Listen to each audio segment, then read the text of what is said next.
Ya, assalamualaikum warahmatullahi wabarakatuh. Perkenalkan, nama saya Satradi Prakoso. Ya, di sini saya akan menjelaskan mengenai karakteristik dari virus IBD. Yang dimana virus IBD tergolong virus RNA dari genus Avirbinavirus dan familia Virinaviridae. Virus ini mempunyai ukuran antara 55 hingga 65 nanometer. Virus ini mempunyai bentuk ikohedral, simetri, dan tidak beramplop. Virus IBD sendiri diklarifikasikan menjadi dua serotip, yaitu serotip 1 yang patogen untuk ayam dan serotip 2 yang menginfeksi kalkun tanpa menimbulkan gejala klinis.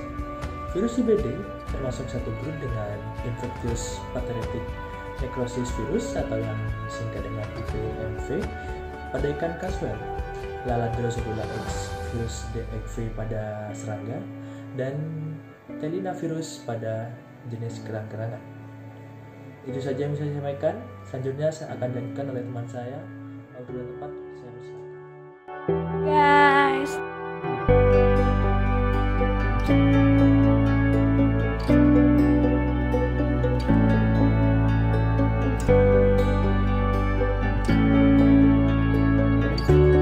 sebelumnya telah dijelaskan oleh teman saya mengenai tentang karakteristik dari virus penyebab penyakit IBD atau yang lebih sering dikenal dengan penyakit Gumboro.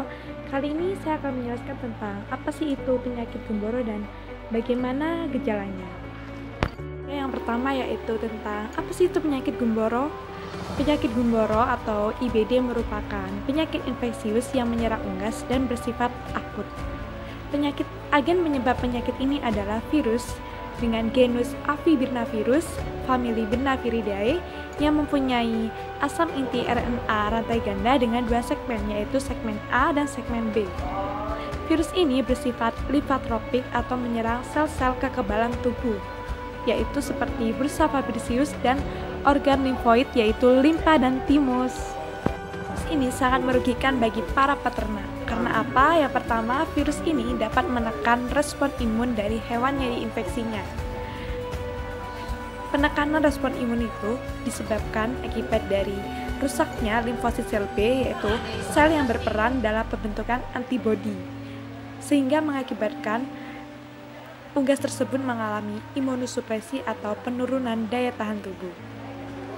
Tersebut dapat mengakibatkan hewan tersebut rentan terhadap infeksi sekunder dan mengalami kegagalan vaksinasi.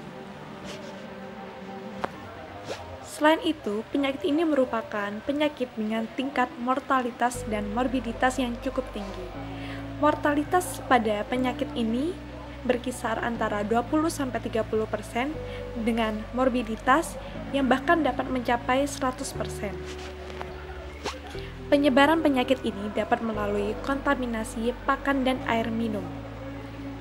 Umumnya, penyakit ini menyerang pada unggas yang berumur 3-6 minggu. Gejala-gejala yang ditunjukkan atau yang bersifat klinis antaranya yaitu hewan mengalami anoreksia, diare, depresi, imunosupresi, serta lesio pada bursa fabricius.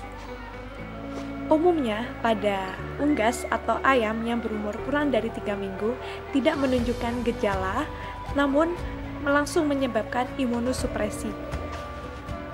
Kematian pada unggas sering diakibatkan oleh dehidrasi dengan lesio pada ginjal.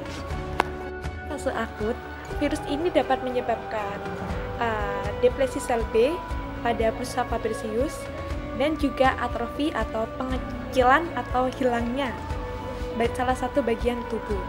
Hal tersebut dapat berakibatkan pada kegagalan fungsi dan kinerja dari organ tersebut. Oke guys, tadi adalah sedikit penjelasan dari saya mengenai tentang apa itu penyakit IBD atau Gumboro beserta gejalanya. Untuk penjelasan selanjutnya akan dijelaskan oleh teman saya, and stay on video. Assalamualaikum.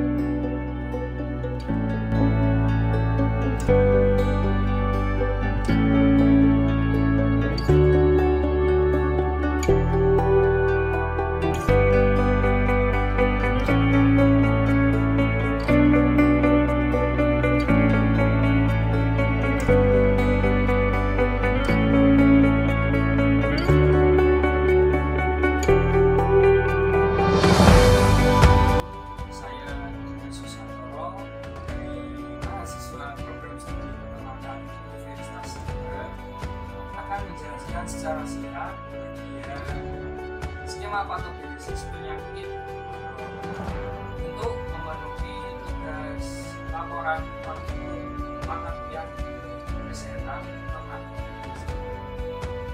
Kemudian mari kita sama-sama simak bersama.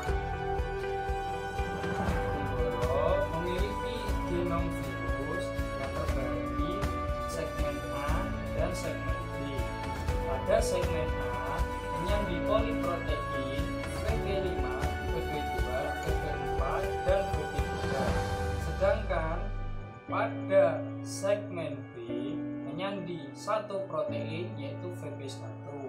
Protein VP1 berperan penting pada proses enkapsidasi partikel virus. Kemudian pada VP2 menjadi major antigenetik determinan yang mampu menginduksi antibodi netralisasi. Kemudian pada VP3 merupakan antigen grup spesifik yang dapat dikenali oleh antibodi non-netralisasi. Kemudian VP3, VP2 berinteraksi terhadap VP1 yang dapat membentuk formasi VP1 sampai VP3 kompleks. Nah, pada bagian ini merupakan bagian penting morfogenesis partikel virus. Lalu pada VP4 menjadi protein minor yang berbentuk non-struktural polipeptida. Kemudian VP5 menjadi fungsi regulatori. Baiklah, saya lanjutkan dari penjelasan saya terhadap yang protein virus IBD. Kemudian terbentuklah virus IBD, yaitu yang memiliki dua serotype, yaitu serotype 1 dan serotype 2. Pada serotype 1 merupakan patogen yang terdapat pada ayam. Kemudian pada serotype 2 tidak memiliki arti penting pada ayam. Kemudian serotype 2 menunjukkan reaksi silang terhadap serotype 1 yang membentuk antibodi pada virus tersebut. Kemudian IBD memiliki 4 jenis virus, yaitu ada CV-IBDV atau classical variant IBDV yang memiliki jenis asam amino yaitu ada P222, kemudian ada V242, kemudian ada V256, kemudian ada I294, kemudian ada N299.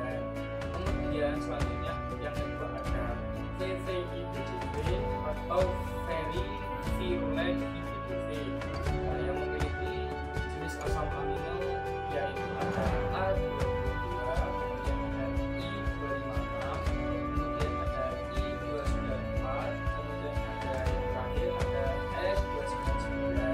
Kemudian selanjutnya ada AG-IBDV atau antigenik varian IBDV yang memiliki jenis asam amino L22, kemudian ada L242, kemudian ada A256, kemudian ada L294, kemudian yang terakhir ada E299.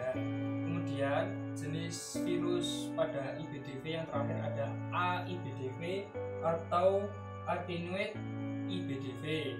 Pada jenis virus ini tidak memiliki jenis asam amino karena pada jenis asam amino ini pada jenis virus ini asam aminonya itu disusutkan sehingga tidak memiliki asam amino. Demikian penjelasan skema patogenesis pada penyakit Gumboro. Sekian, terima kasih. Demikian penjelasan singkat dari saya mengenai bagian skema patogenesis penyakit Gumboro. Untuk penjelasan penyakit Gumboro selanjutnya akan dijelaskan oleh rekan saya. Sekian, terima kasih. Wassalamualaikum warahmatullahi wabarakatuh.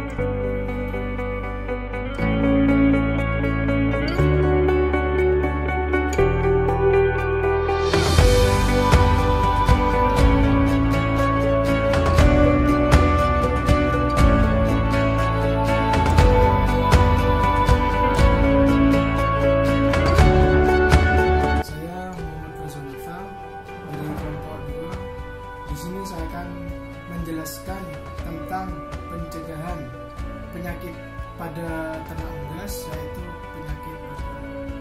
Untuk melakukan pencegahan penyakit ini, cara pencegahan yang paling efektif adalah dengan cara vaksinasi, di mana cara ini ada dua jenis, yakni vaksin aktif dan vaksin inaktif. Di mana pada vaksin aktif ini berasal dari strain standar yang terdiri dari strain yang ringan atau mild, strain keras atau intermediate, dan strain varian.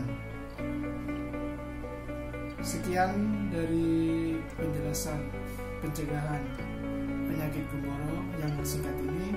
Selebihnya akan dilanjutkan oleh teman saya, yaitu Iqbal Alfian. Terima kasih. Wassalamualaikum warahmatullahi wabarakatuh. Assalamualaikum warahmatullahi wabarakatuh.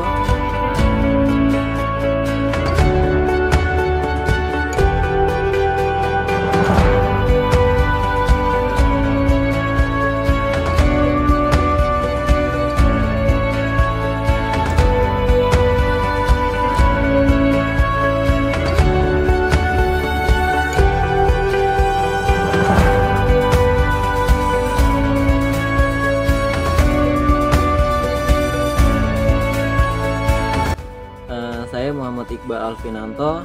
Saya di sini akan menjelaskan dari cara pengobatan penyakit gumboro pada unggas. Sama seperti yang sudah dijelaskan oleh teman saya, Muhammad Fazah Hunafa, dari cara pencegahan pada penyakit ini. Tetapi saya di sini akan menjelaskan lebih detail lagi dari cara pengobatan pada penyakit gumboro, yaitu proses pemeliharaan yang baik dan benar harus dilakukan sejak kedatangan anak ayam, masa brooding dan kehidupan selanjutnya. Masa brooding merupakan waktu yang cukup krusial bagi pertumbuhan dan perkembangan ayam, sehingga harus dilakukan dengan benar. Kasus gumboro bisa terjadi jika kekebalan ayam tidak mengatasi serbuan virus lapangan yang masuk ke dalam tubuh ayam, dan virus lapangan lebih cepat sampai di bursa dibanding virus vaksin yang diberikan. Hal ini bisa terjadi karena kondisi ayam yang tidak optimal karena stres, titer antibodi induk yang rendah, jumlah virus lapangan yang terlalu banyak, strain virus vaksin yang dipakai tidak cocok dengan virus yang ada di lapangan, dan waktu pemberian vaksin yang tidak tepat. Lalu dari cara pengobatannya hampir sama dengan cara pencegahan, yaitu gumboro ini dapat dilakukan dengan beberapa cara, yaitu vaksinasi, menjaga kebersihan lingkungan, dan menjaga kebersihan kandang. Penyakit gumboro atau IBD menyerang ayam yang belum dewasa di seluruh dunia. Di dalam tubuh ayam, virus Avivirnavirus dapat hidup hingga lebih dari 3 bulan.